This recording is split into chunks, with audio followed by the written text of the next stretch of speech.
R$ 164.775.150. Esse foi o valor exato levado do Caixa Forte do Banco Central entre os dias 5 e 6 de agosto de 2005. O dia 7 foi usado pelo bando criminoso para fugir com o dinheiro. A partir daí, a tarefa dos investigadores, num trabalho que uniu Polícia Federal, polícias civis de alguns estados e Ministério Público, era identificar os suspeitos e localizar os seus paradeiros. Os órgãos de segurança pública partiam para a missão com uma certeza. Além de procurar cada um dos bandidos envolvidos, eles teriam que lidar com a corrupção, movida pela quantidade do dinheiro furtado.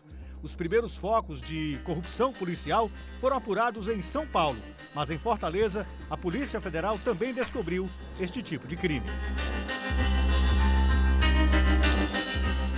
Para policial corrupto, um furto desse tamanho é uma oportunidade de extorsão, certo? Em Fortaleza, por incrível que pareça, nós prendemos os policiais que estavam extorquindo as pessoas que estavam extorquindo outros bandidos.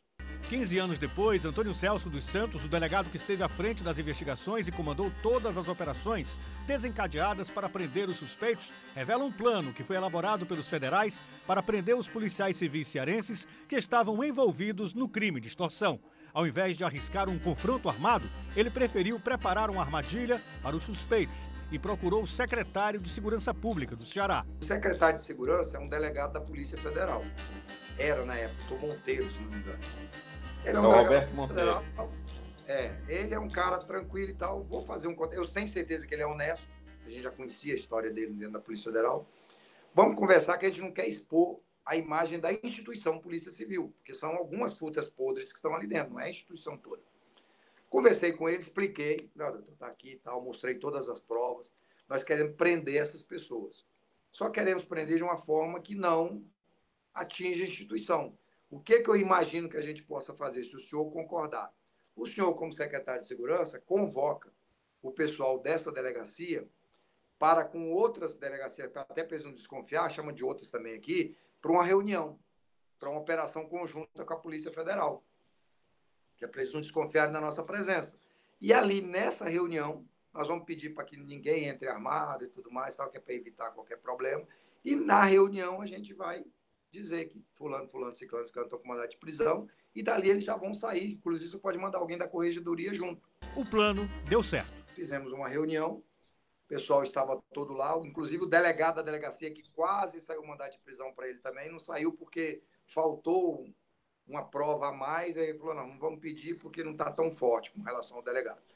Aí pedimos para os outros policiais tudinho e tal, e nessa reunião foi avisado que eles estavam com mandado de prisão. E dali já saíram direto para a Polícia Federal com uma pessoa da corregedoria que ia acompanhar também os depoimentos e tudo mais. Deu para perceber que um dos policiais, o mais novo, estava muito inseguro.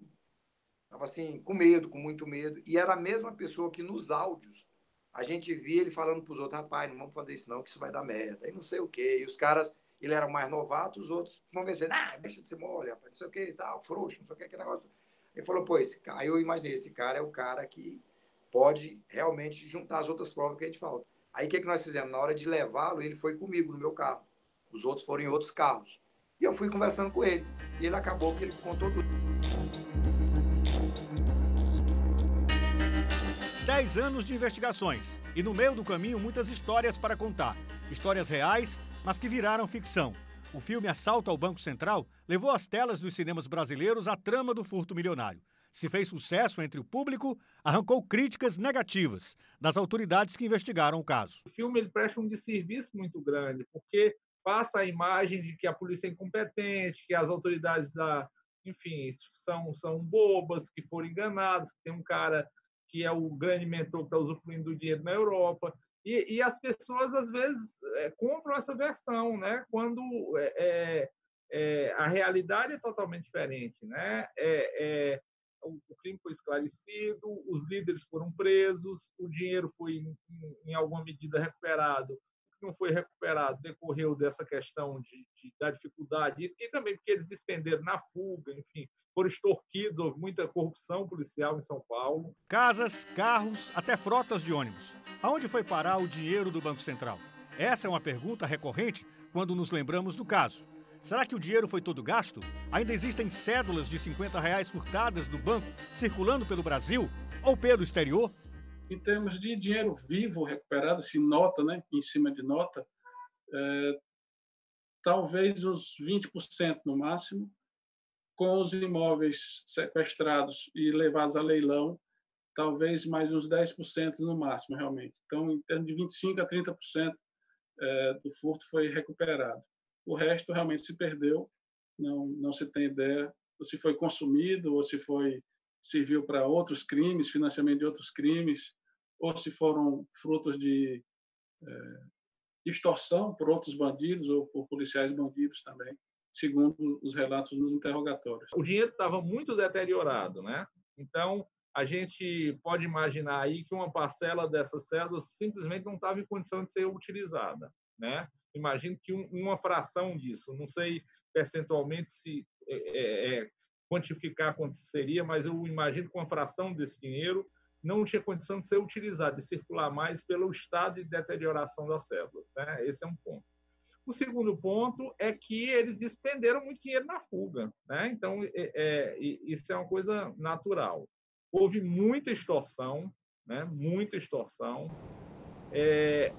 E, sobretudo, e aí é o ponto que eu ressalto mais, esses 30 milhões foram recuperados correspondem a uma parcela muito maior do que eles, de fato, gastaram. Por quê? Porque é aquela coisa, ele compra um imóvel que vale 50 mil, ele paga 150.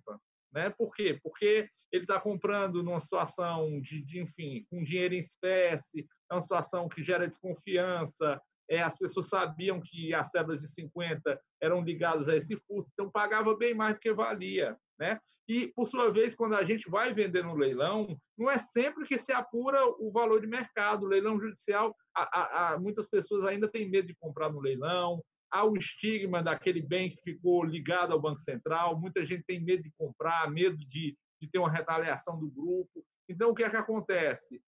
O imóvel vale 50, eles compraram por 150 e quando a justiça vai vender, pega 25. Então, isso explica, em grande medida, essa desproporção. Isso não é uma coisa que seja difícil de compreender, porque na verdade, muito lógica, né? Mas as pessoas cobram como se fosse possível a gente simplesmente recuperar o dinheiro todo, como se tivesse saído do caixa forte e estivesse guardado em algum lugar. Infelizmente, não funciona dessa maneira. Né? O saldo do dinheiro levado do Caixa Forte, 15 anos depois, é de 143 pessoas denunciadas, 120 condenadas, 16 absolvidas e 2 pessoas mortas. Há quem diga que o furto foi um sucesso total. Mas será que foi mesmo? A gente não deve louvar essa ação. Essa é uma ação criminosa.